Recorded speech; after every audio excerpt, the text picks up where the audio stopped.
from the high desert in the great American Southwest. I'm Art Bell. Slamming into your radio like a supercharged nanoparticle of unobtainium. My name is George Knapp. I'm Richard Serrett. This is Connie Willis. I'm George Norrie. Welcome to Coast AM. It's great to be here. Welcome to Coast PM, the number one unofficial Coast to Coast AM podcast. We are two brothers who analyze the world's largest overnight paranormal radio show known as Coast to Coast AM. My name is Paul, and I'm the one that listens to this inexplicable radio show here with my brother. Hey, it's Chris. I'm the goose to your maverick, except it ended up being chemicals that killed me over time and not an immediate plane crash. Oh, that's a pretty good one. Thank you. That was a good one there. I wasn't sure where you were going to go with it.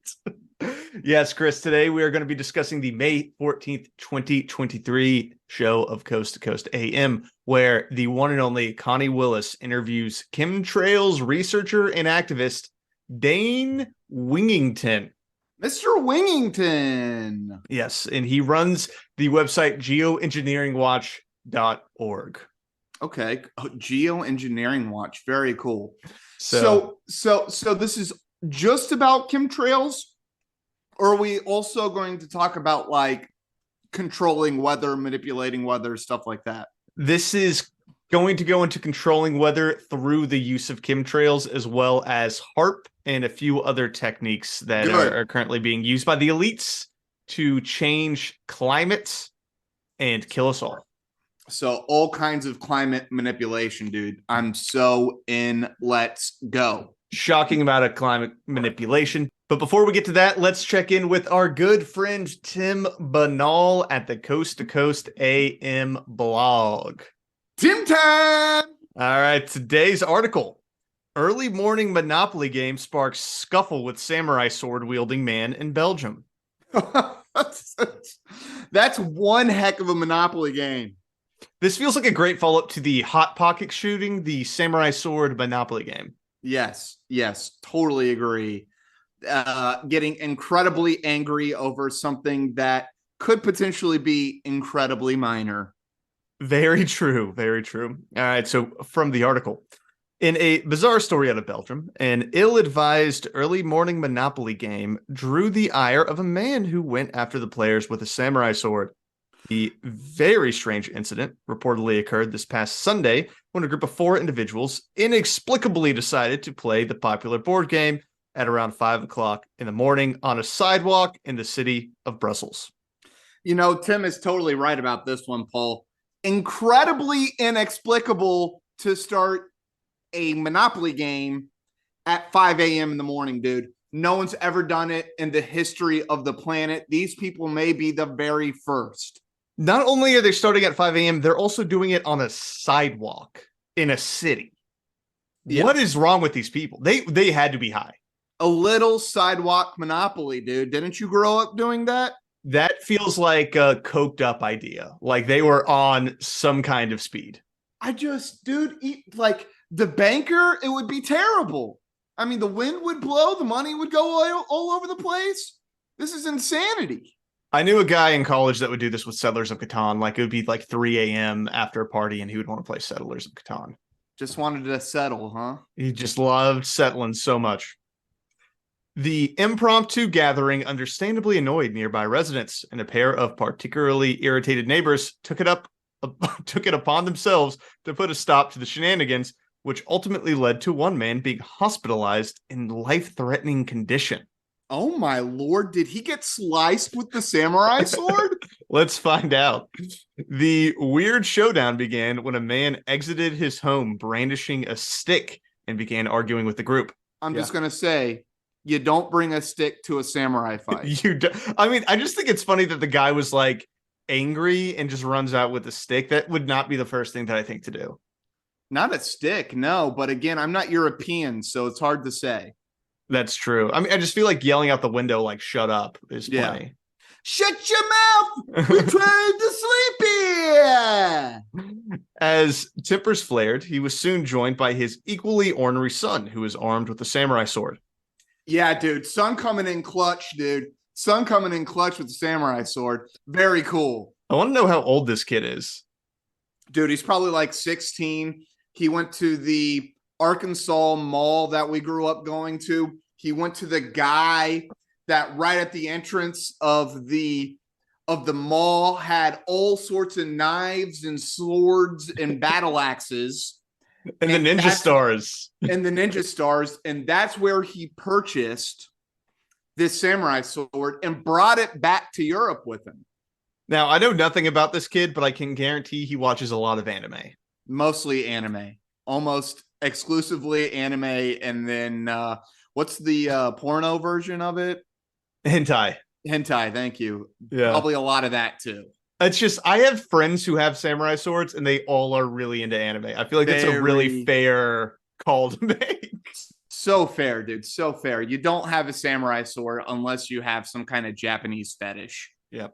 A scuffle subsequently ensued, and the katana-wielding man, as well as one of the Monopoly players, wound up being injured by the fearsome blade. Good Lord, dude. What? Keep going. I got to find out what happened. While the latter suffered only minor injuries and faces no legal repercussions from the incident, the owner of the samurai sword was not so lucky, as one of his arteries was pierced by the weapon during the brawl.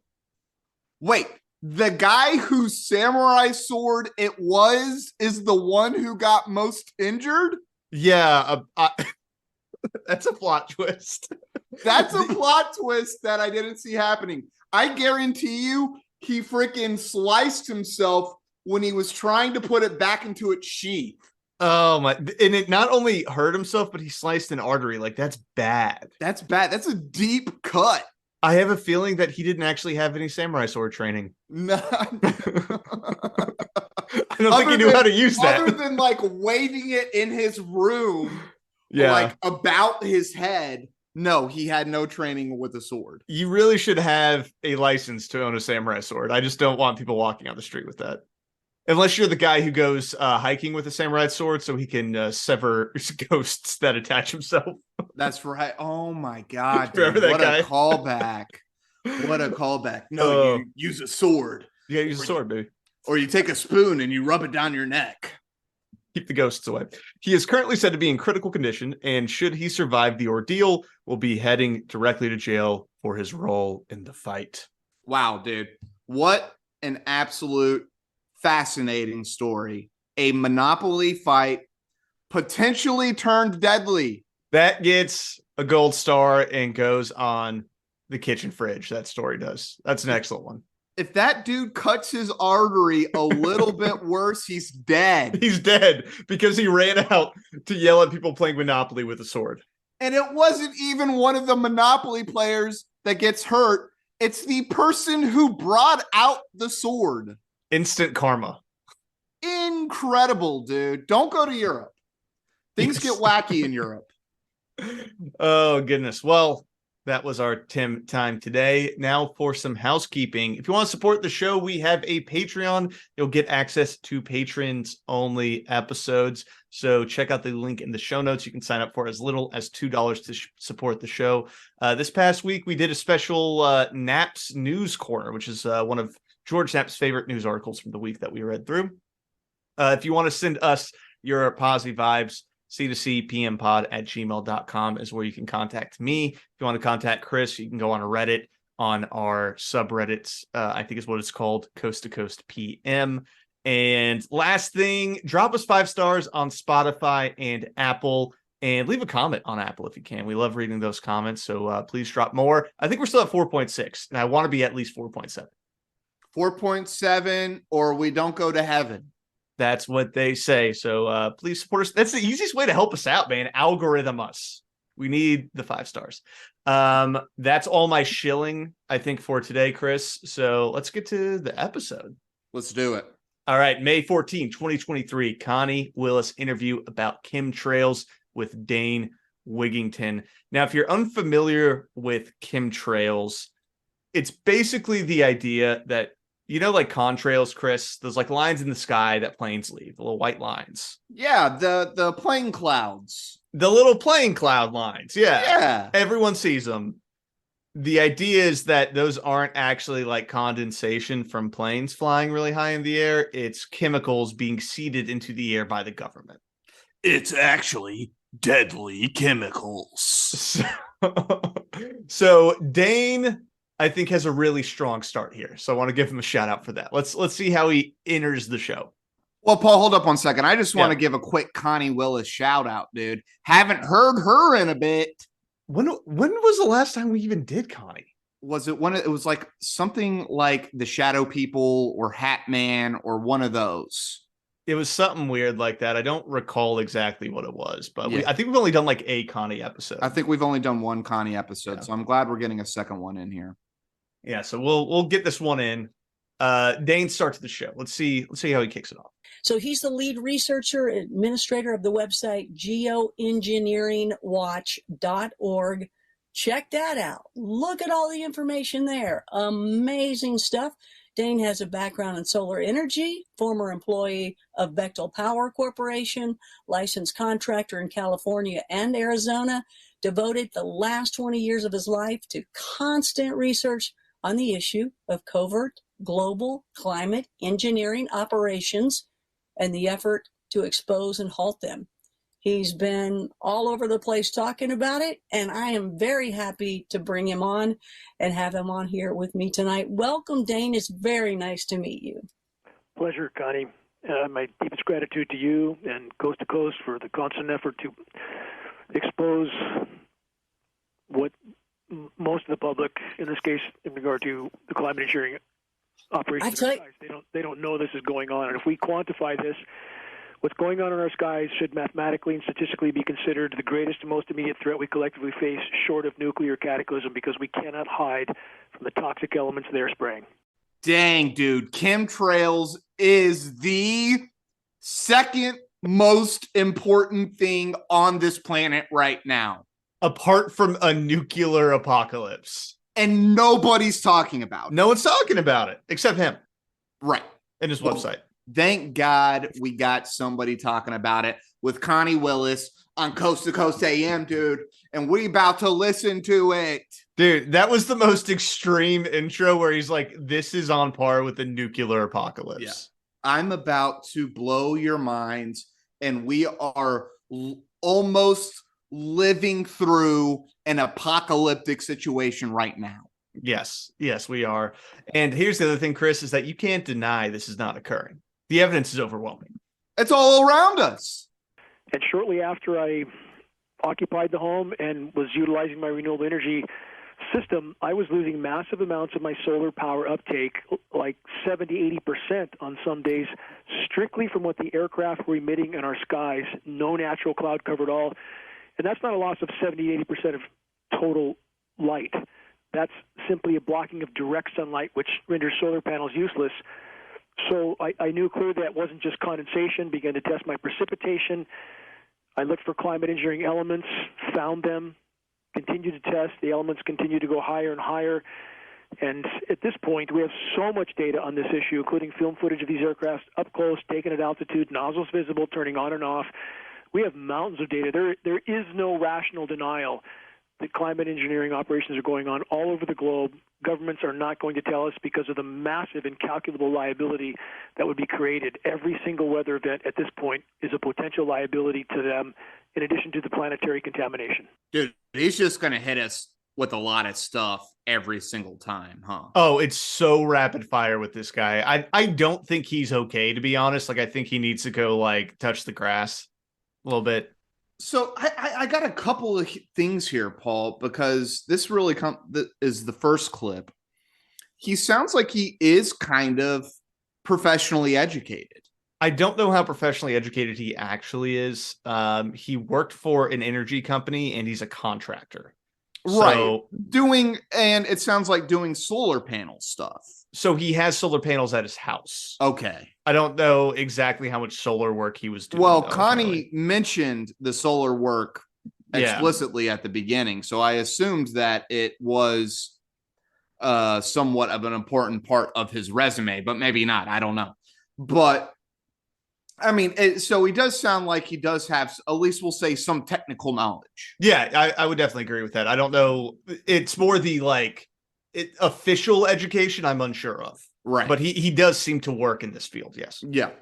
And then the other thing that I thought was pretty interesting is that the chemtrails are putting out so much or are blocking the UV and energy from the sun so much that he's getting 80% reductions. Yeah. I feel like we would notice that. You would think, yeah. Does he have a claim about that? No, he doesn't really back it up. Okay. All right. So not only are they poisoning us through the chemtrails, they're also manipulating the climate with the chemtrails and trying to cool down the planet. Yeah, pretty much. So I think the poisoning in itself is secondary. It's not the main purpose. The main purpose is they are trying to control climate, and it just so happens that the result of that is poisoning us. So this guy almost seems like he is coming at this as kind of a lefty, though. In that, I won't say he's a lefty, because he does bring up Al Gore at one point and then talks about how he doesn't agree with Al Gore. He thinks Al Gore is a shill and all this stuff, but Al Gore was on point about the environmental degradation. But that just him admitting to climate change. I would argue he's coming at this from the left. So he doesn't necessarily admit to climate change. He admits to environmental degradation. I don't think on this episode he actually specifically discusses climate change, really. Okay. All right. But they are affecting the climate to cool things down. No?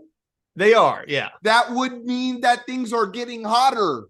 Ipso facto, the dude kind of does believe in at least like some kind of global warming or something.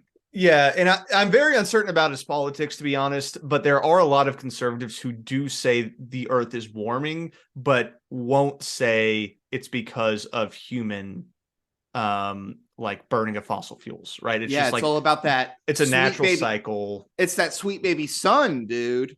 Getting hotter, dude. It's just getting hotter and hotter. And we're like, oh, yo, cool down a little bit. So we're going to have to figure out how to turn it down. And the way that we figured out how to turn it down is to blast chemicals into our atmosphere.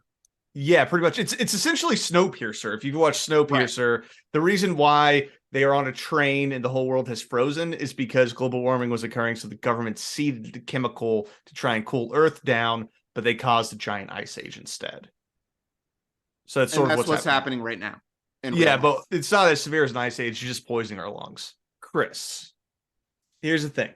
The environmental community itself is apparently also in on this. So they're all lying to us about what's going on. Think about this hypocrisy. You have the entire so-called environmental community, governments all over the globe, that are either actively or passively participating in what's called solar radiation management. That's what these programs are labeled as. Intentionally putting light-scattering particles into the atmosphere to block some of the sun's incoming thermal energy to slow down the warming.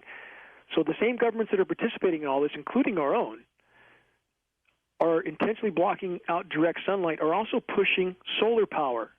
And we have some of the largest commercial photovoltaic plants, that's commercial solar power plants, that are producing about half what their design output was supposed to be. And nobody will acknowledge the climate engineering elephant in the sky that is blocking direct sunlight. How hypocritical is that? How absurd and insane is that? The thing is that China was doing this for the Olympics. They were forcing it to rain sometimes through the use of cloud seeding. The U.S. has done it. And are we actively doing it? I don't know. But people have done experiments of, blasting elements into clouds to make it precipitate. It's happened. And that is a form of climate manipulation. Yeah, it's not. Here's what I'll say. It's a question of scale, and whether or not there's a conspiracy around it. Because China was also public that they were doing that, right? It wasn't a secret, right, that they were making it rain. quite literally. But what he's saying is that like our domestic and military craft are constant, like whenever you see those trails are not natural in the sky. They're constantly doing this to control the weather. And I think the other thing with cloud seeding is that like we can make it rain sort of. So it's like I think it's like 10% additional precipitation can occur through cloud seeding, right? It's just like a little bit. So it helps, especially for China and the Olympics, if they are needing to like make a river more wet, then they can do that and it'll help out. But it's not as effective as our boy Dane is making it sound. Right. But I mean, and I'll give this to him as well. That exhaust is probably not good, and that we are shooting it straight into the upper atmosphere is probably bad. It's probably not a good thing, right? like I think about the exhaust that comes out of my car. If I sat in an enclosed space and let my car run, I would die eventually. A plane is using so much more energy, so much more exhaust is coming off that I don't doubt that they are putting off some bad stuff that is going straight into our upper atmosphere. Again, like you were saying, is it as bad as he's claiming? No, I don't think so. But it's probably not good. Yeah. And that's the thing, is that like he's correct in that all of these planes are doing damage to the earth. Now, the source of the damage, I think I would very much disagree with, because I don't think it's that there are these little nozzles on airplanes that are shooting out toxic chemicals, right, which is what he says. I think it's pumping out like carbon dioxide and that kind of stuff into the atmosphere, which like one of the, like people talk about, and we've talked about like electric cars and shit. Electric cars are not actually the problem. It's like manufacturing, it's the military, it's airplanes and jet engines. Like that's what's pumping the majority of the stuff into the atmosphere. Not, your F-150. That's you switching to a Prius isn't necessarily going to solve the climate issue. It's a structural system that we have problems with, including airplanes. Now, so like we always say, he's directionally right now. Just, I don't know if we're going to solve the problem thinking that it's chemtrails. Right, but it's petrochemicals. Like, he's calling it whatever. I don't care. He's like, oh, they're putting sulfate or whatever it is. Okay, fine. Like, there's probably some sulfate in the petrochemical trail that this airplane is shooting out behind it. And what he's saying is that there is a nozzle that's intentionally shooting out gas that is not a byproduct of the plane. Oh, he's actually saying that? He's actually saying that. Okay. So that's where it falls apart. It's not just like planes are putting bad stuff into the air. It's like there is a nozzle, and he says he has pictures of the nozzles that are intentionally shooting out these trails with chemicals that have nothing to do with air travel. Shooting out secret super sauce. That's where he goes crank. Yeah. I don't like the secret super sauce. But here's the other thing, Chris, is that they also have weather weapons, so that's cool. Let's hear about that. And they are using now, under the guise of solar radiation management, they are using weather as a weapon, Connie, and we see systematic targeting of agricultural producing regions, either flash flood, flash drought. We see massive hailstorms. We know the contamination in the rain, many elements, but starting with aluminum, we have peer-reviewed study to prove that our rain is contaminated with aluminum. We have hundreds of lab tests to prove that. Aluminum affects soil microbiome. It affects root systems, be it crops or forests. It causes organisms to shut down nutrient uptake. So trees in the forest die slowly, crops don't produce, and we're seeing, again, a systematic targeting of agricultural regions. If you control the food supply, you control populations, period. I don't know about all the aluminum and stuff, but all the petrochemicals that we are pumping into our soil, all of the nitrogen that is running off into the river systems, I mean, all of this is bad stuff. Which, if he were talking about that, I would totally agree with him. Right. That's the problem. I would totally agree with him. I'm like, yeah, it's a gigantic issue. You're right. Like, dude, our agriculture that's like dousing everything in chemicals, it's running off into the Mississippi, going into the Gulf, and creating these like awful algal blooms that's like killing all the fish. These are all huge issues. Right. And this is the thing, right? This is all happening right now. Yeah, that's all real. And this is also my favorite thing. You don't even need the climate change part to really talk about a lot of this stuff. Yeah. Right? This is humanity destroying the environment. I'm not talking about is the planet heating up. I'm not talking about all these different crazy things and paper straws and electric cars.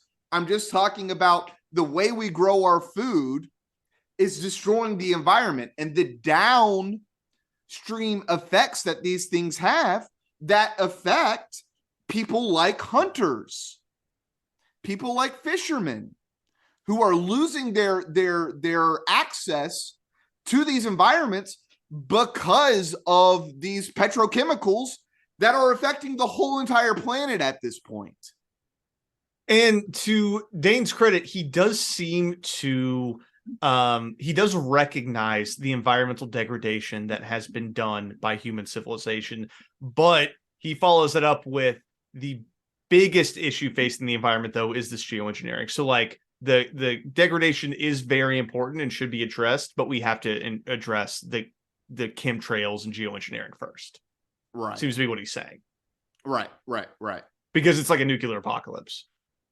Number two thing in the world. To be fair, if every like commercial plane and all of these military vehicles are producing these chemtrails and actually shooting out chemicals into the environment, like, yeah, it probably is the biggest threat to the environment. I mean, he's not wrong. It's a pretty big threat. Yeah. If he were to be right, he wouldn't be wrong in that statement.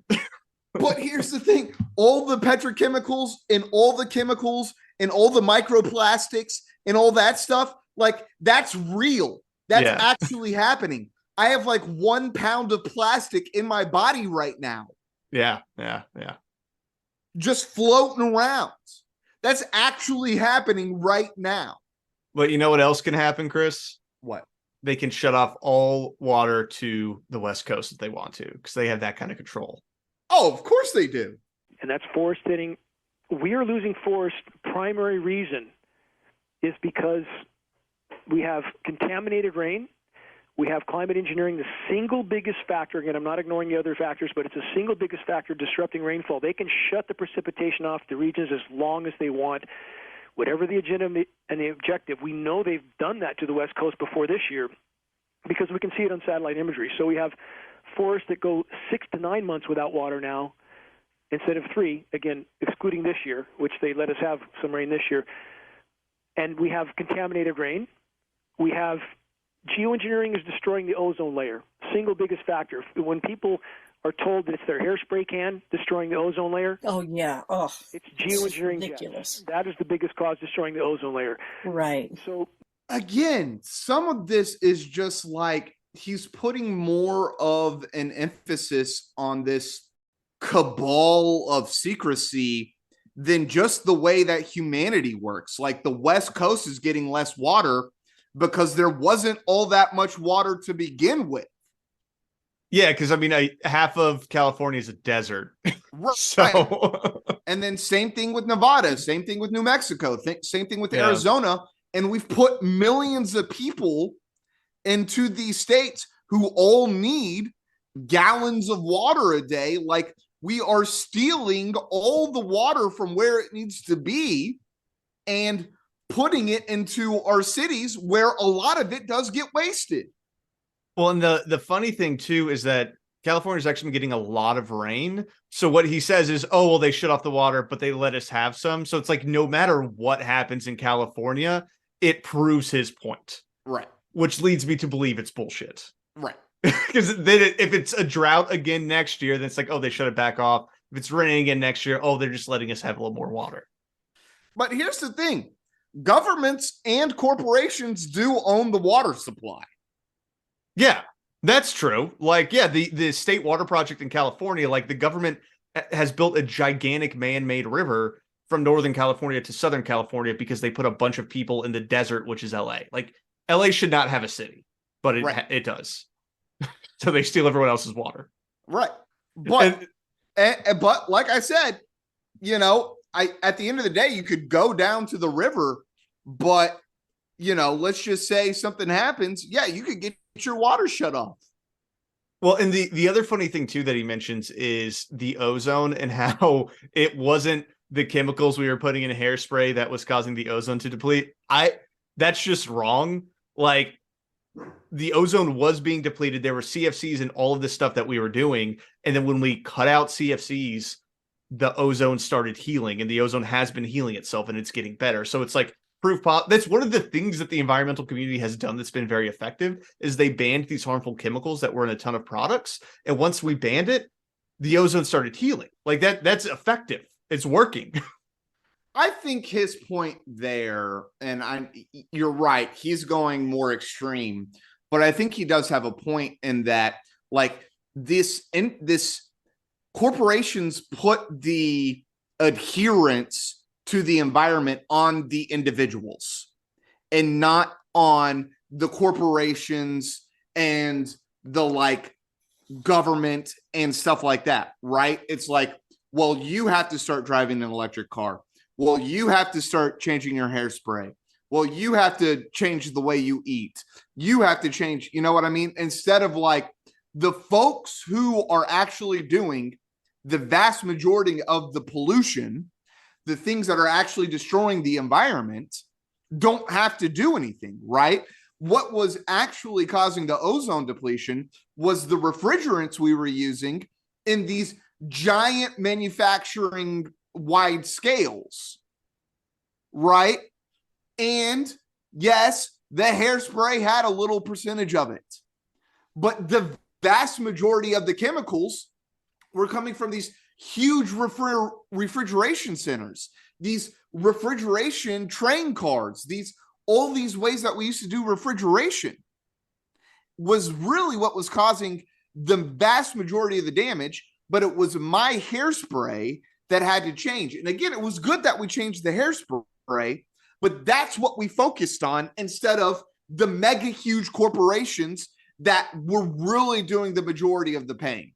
So I will agree with you on everything else except CFCs with that, because CFCs, it was banned entirely. So right, large corporations also couldn't use it. Yes. You are correct. You are correct. But I'm still saying that the CFCs, that's what we talk about. That's what we learned about in school, is like, well, it was in hairspray. Yeah.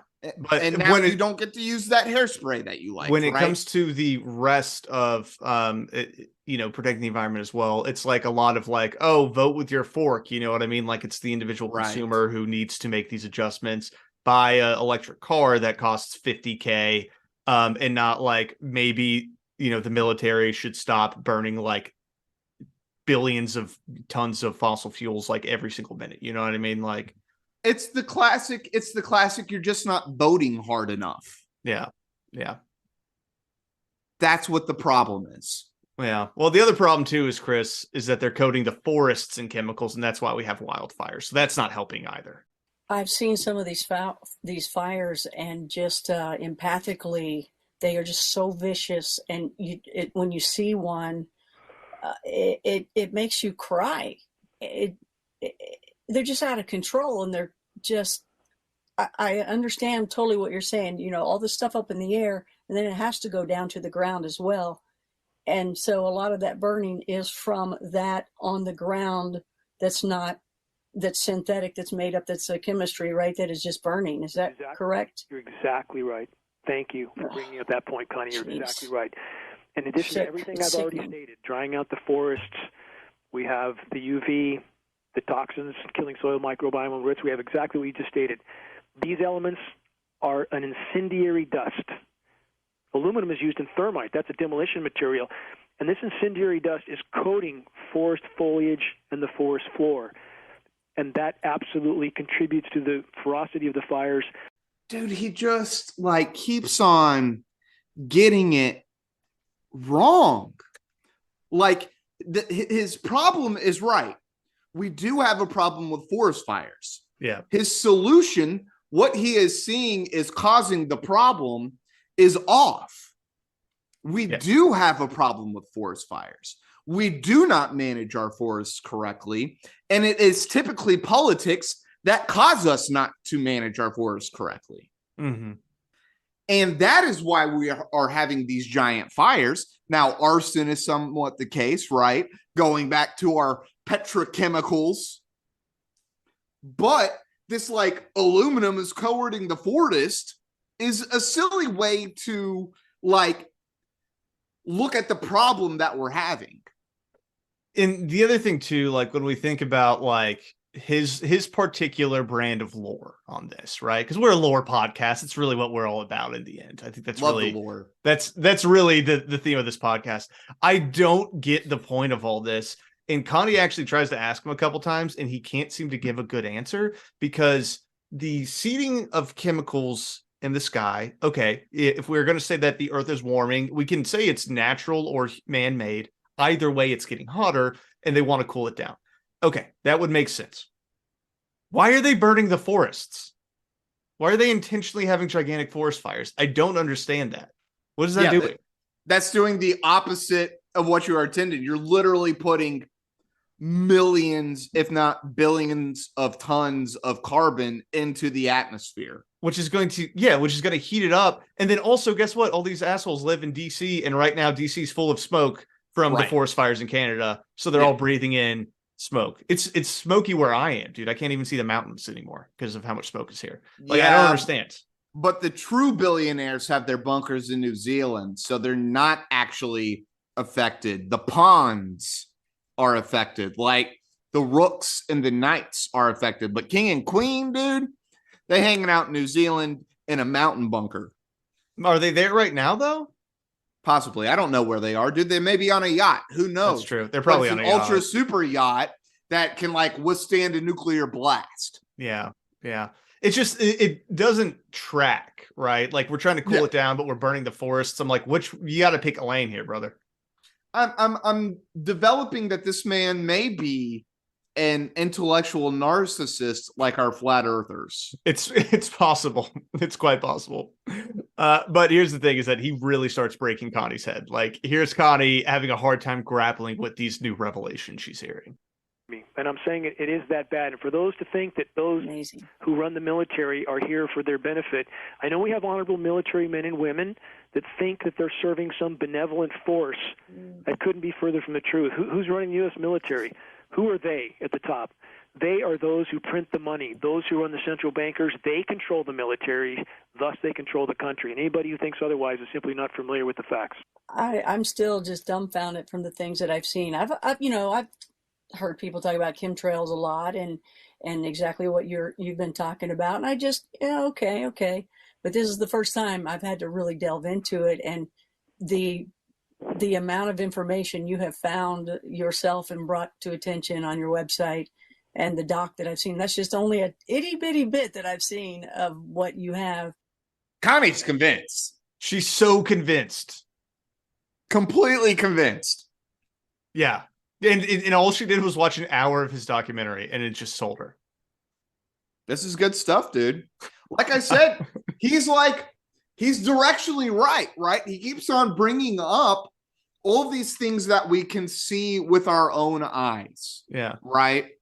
I can look up right now and probably see a quote-unquote chemtrail. Yeah. And I'm not just going to see it once. If I'm looking up at the sky throughout the day, I'm going to see them all the time, right?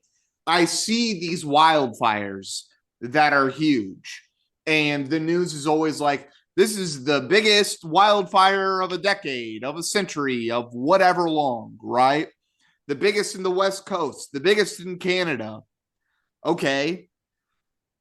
I can see all these things, right? And it's hard for me to make sense of them if I don't know what it is. And to think that they're all connected is not that ridiculous of a thought, right? Because it kind of is all connected. But he's making the wrong connections. It's funny that you say that because in that you just kind of connected them to flat Earth, because I think you're you're right in terms of the intellectual narcissism and also the dependency on like, I look up and see something. You know what I mean? It's like with flat earthers saying, I look out and the earth is flat. With the chemtrails, it's like I look up and there's this line of white in the sky from this plane that it has to be something. Right. And it doesn't, is the thing.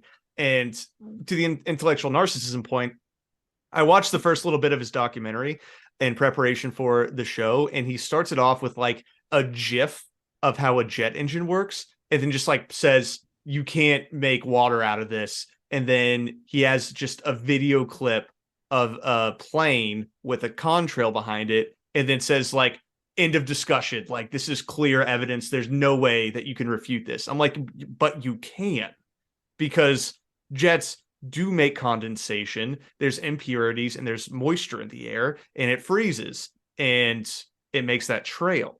So like, just the idea that he could just put a GIF and a picture of a contrail and say like, conversation over, is an absurd thing to do. Yeah, but to his point, it's not just water. There is He's saying that the water can't be made, though. He's saying that there can be no condensation. Oh, okay. He's saying that there absolutely can't be any condensation. He's saying contrails should not exist, essentially. Okay. Yeah. All right. Which is the silly thing. All right. Yeah. I'm kind of with him, though.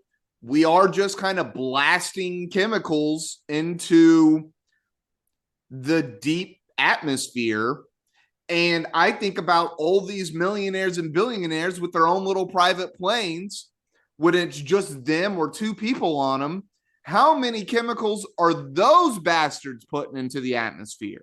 Oh, an enormous amount, dude. And that's the thing, is that like the worst possible thing you could do is fly in a private jet.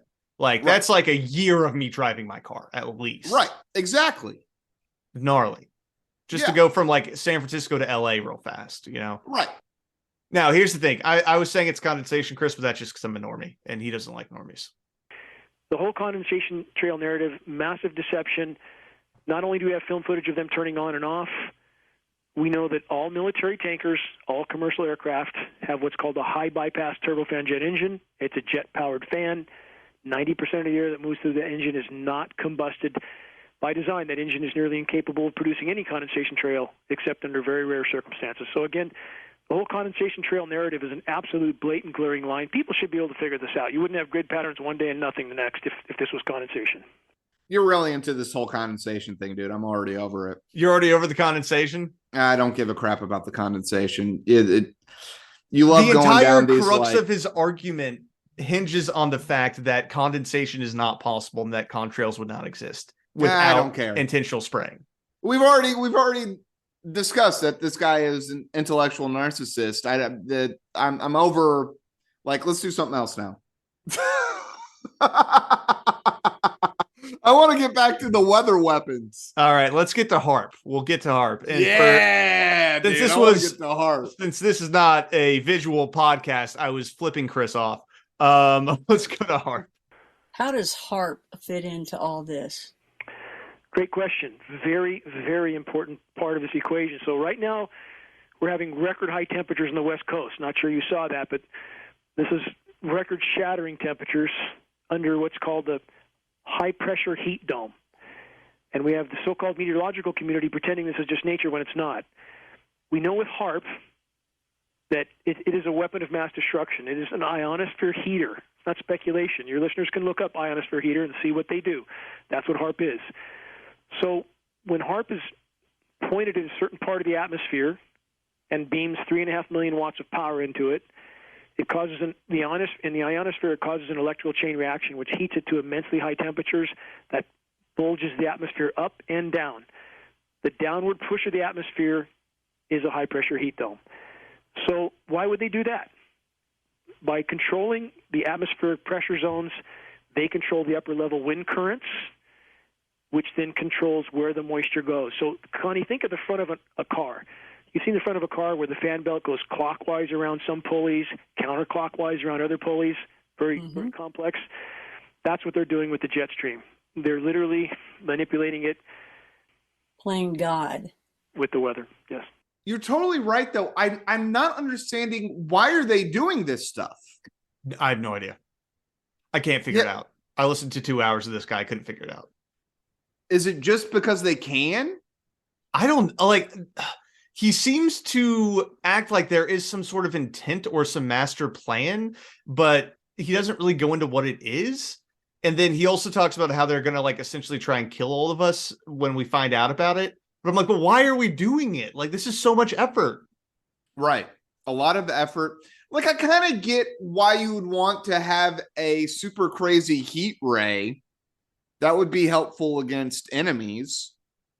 Well, and I think it goes back to because he was talking about he who controls the weather controls the world. So I guess there's power in being able to control it in this way. That's but so like, funny. That's such a funny thing, too. It's He who controls the weather controls the world. It's like something out of like the Penguin would say in a Batman comic or something, you know? Dude, exactly. Or like Mr. Freeze. Whoever controls the sewers controls the city. But it's just so chaotic, all the different things they are doing, where I'm just like, I don't get the point. But Chris, are you familiar with HARP? I can't remember if we've talked about it on the show or not. I believe we have mentioned HARP on the show. I think Bill Cooper wrote about it in Pale Horse, but it's a high-frequency active auroral research program, or HARP, which is basically this thing in Alaska, and it's a series of these like arrays that are shooting radio signals into the ionosphere to like see what happens. And that is a real thing, right? Yeah, it's 100% real. You can look it up. It's on Wikipedia, and it has been the subject of so many weather control conspiracies. Like, it's come up on Art Show a number of times where callers call in and bring up HARP. But it's basically just shooting up radio signals and then seeing how it like excites the ionosphere. But naturally, if you have a giant array that's doing this, everyone's going to be like, it's a weather weapon. What are they hoping to learn from that, Paul? You know, I've looked into it and I don't really know. I think it's just how the ionosphere works. Let's see if I can find it. Okay, so research at HARP has included plasma line observations, stimulated electron emission observations, gyro frequency heating research, and air glow observations, along with high velocity trace runs. I don't know what any of that means. I was going to say, Paul, that sounds like weather manipulation and destroying the jet stream to me. You know, he may be right about this one. That's a little too complicated, which means conspiracy. Yeah, dude. Big time. I didn't understand one of those words. Well, let's talk about what he thinks it is, because apparently radio waves can control water in the atmosphere. You were showing the radio frequency and you were showing how it affected water. I found that amazing. What does that mean? What can that do? The possibilities are almost limitless with what they can do with the RF frequencies and atmospheric moisture, as well as an atmosphere that, again, is saturated with these electrically conductive particulates, which ionizes the atmosphere, makes it more electrically conductive. So we not only have installations like HARP, which we talked about briefly earlier, but we also have massive networks of ground-based frequency transmitters that can and are manipulating precipitation and storms on the ground. Again, we can speculate as to the agendas and objectives, but the fact that this is occurring is beyond question. Connie, you remember Hurricane Harvey, that they knew 7 days in advance where that storm would go, and then it would sit there and rain for days. Yeah. They knew 7 days in advance. How could they possibly know? Because that's what was scheduled. Dang, they're scheduling hurricanes? Apparently they're scheduling them, but why are they telling the news? Right. Yeah. Why would NOAA, which is the National Oceanic and Atmosphere Administration, why would they let everybody know, hey, this thing's just going to sit on top of you for 7 days? That'd be giving up the game. Yeah, dude. And here's the thing. Our models are becoming more and more accurate every year. They are, for sure. They still sort of suck, though. Yeah. You know? They're still not perfect. They're still not perfect. So I don't really know. I don't really get that argument, but I'm just a normie, so whatever. I'm still just, I wish I could understand what is being accomplished by all of this. Like, is it just a means of controlling the populace? So Connie asks him directly, why are they doing this? So let's right. get to his answer, Yes. and we'll see if that helps clear anything up. When you say, okay, so they are, okay, let me see if I can get this out again here. Are they saying, hey, we believe that the earth is getting too warm, so we're going to go and modify it and fix it, and this is why we're doing this? Is that what is being said, or anything said at all, or totally dismissed? And what is the real reason for it, do you believe? Okay, the reasons are many. I want to make that clear. This is a very complex scenario. The official stated purpose for aircraft dispersions of toxic light scattering particles in our skies is solar radiation management, to block some of the sun's incoming thermal energy to slow down the warming of the planet. But again, what does that do, even at face value? The downstream. It sounds like we're doing it. It sounds like we're making it happen. Well, that's the absurdity of this, though, is you have the entire global so-called climate science community and all official sources, our government and others, all saying we need to do this immediately. We need to put jets in the sky to spray these particles, but that's not really what we're seeing. You're not really seeing what you're seeing, but that's what it would look like if it was going on. But, I mean, the denial of this issue is patently absurd at this point. Absurd. Did that help? Not at all, dude. If anything, it made it more confusing. Because, I mean, the thing is that there are people calling for geoengineering. Mm-hmm. Yeah, which is super real. Right. And so they're calling for geoengineering, and yet we are doing the geoengineering, but yet it has to be secret that we're doing the geoengineering. But there's some people being very vocal about needing to do the geoengineering, but we're not doing the geoengineering yet. Yeah. That seems way too complex. It's very complicated. He needs to tighten this up. And at the end of the day, dude, lizards love heat. So what is he talking about? Like, the elite lizards are not going to want to make the world cooler. They're going to want to turn the heat up. That's another possibility here. So maybe that's what they're actually doing. I don't know. Maybe it's like Venus with the runaway greenhouse, where you just you burn up forests, and we're just gonna bake. We're gonna bake. Right. The weather becomes so stifling that any UV light is absolutely trapped. Yeah. Within the planet. They're not keeping the UV out, dude. They're trapping the UV in. Yeah. The UV isn't trapped in here with me. I'm trapped in here with the UV light.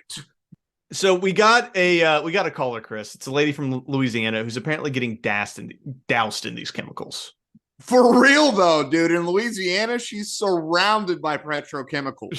She's screwed. Thank you for taking my call, Connie. I live in Mandeville, Louisiana. I see these airplanes all the time crisscross. They are not contrails. These are chemtrails. What he's telling is the truth. What happens is they spray my neighborhood all the time. These chemtrails open up. You have a blue sky, then all of a sudden you have completely white. If you have a swimming pool, the particles go in your swimming pool. You have to clean out your swimming pool, so you have to test it. When they test the swimming pool with the water, with these particles in it, it comes out aluminum oxide. Baron, everything he's telling you is the truth. They are spraying the sky. It seeds the sky, and what happens after, 4 days after, it rains. And when it rains, sometimes it brings in tornadoes, and you also see the wind start blowing harder than before. If you notice, you don't have any bumblebees anymore because it kind of kills them. It also falls in your hair. And if you have COVID, sometimes it makes the COVID worse. Again, dude, she's so close, right? I mean, there are petrochemical plants dotted throughout all of Louisiana, especially towards the south. Mm-hmm. And these things are putting up insane, disgusting, horrifying chemicals that do get trapped into the lower atmosphere. They do get trapped in clouds. And it ends up in our water. Like this, yes. These are all things that will end up in your swimming pool. It'll probably end up in your hair. Yes. But yeah, it's like, no, you're like, she's right. And then she's getting doused in chemicals. It's just like the origin points of the chemicals, Right. That's exactly right. Yeah. So Chris, I got one last clip for you to wrap us up. And Connie asks, is this going to kill all of humanity? And our boy has an answer for that. So how much time do you predict we have if it continues on as it is? And again, I'm not blaming everything on climate engineering. I want to make that clear. We've trashed the planet in the geologic blink of an eye, but climate engineering being the most destructive of all. I don't want to offer my opinion. I want to offer statistical data. We've lost 70% of Earth's wildlife populations in the last 40 years. Insect populations right now, today, down 80 to 90%. We have peer-reviewed study of plankton populations in the Atlantic, down 90%. No insects, no people. No plankton, no people. Tree populations imploding all over the globe, no people. We have atmospheric oxygen content is plummeting. If we look simply at statistics and graphs, we are likely not to make the end of this decade, and much sooner than that. And this is the important part of this equation. It's not like you wake up overnight and the planet stops supporting life. But at the moment in time that those in power know that the population is about to wake up to the severity and immediacy of what's imploding, we're back to the equation I mentioned earlier.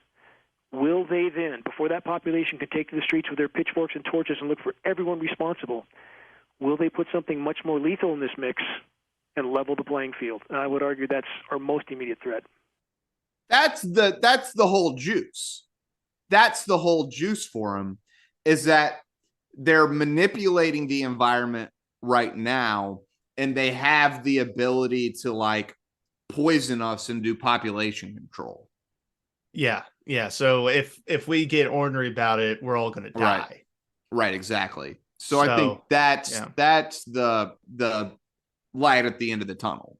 Yeah. And the other thing too is that he calls out that we are likely not to make it to the end of the decade, or even far before that we're going to be screwed, which is 7 years away, 6.5 years away. Too soon, dude. Yeah, too soon. You can't prophesy like that in the next couple of years. You got to extend it. Dude, wasn't the trials and tribulations 7 years? They were 7 years. Oh, snap. Did COVID kick it off? Is that where it started? That's the first start, dude. That was the first trumpet. Yeah. The trumpet, Chris? Yeah. I don't know. Maybe there's some symbology there. Who knows? Yeah, dude. We're onto something here. That could be it. We should see if he's thought about adding some biblical flair to his conspiracy. And needs it. And that's the thing, dude, is this. I'm just going to go ahead and give you 2 chemtrails. Okay. Because he's so close sometimes. Yeah. Like sometimes he can almost taste it, but then he has to add nozzles to the outside of airplanes. I don't need the nozzles. The forests are covered in aluminum ash. I don't need that. I don't need that stuff. Like, it's all bad already. Like that if you would have just played that last clip, it was money. It was all gold. He'd said nothing crazy there.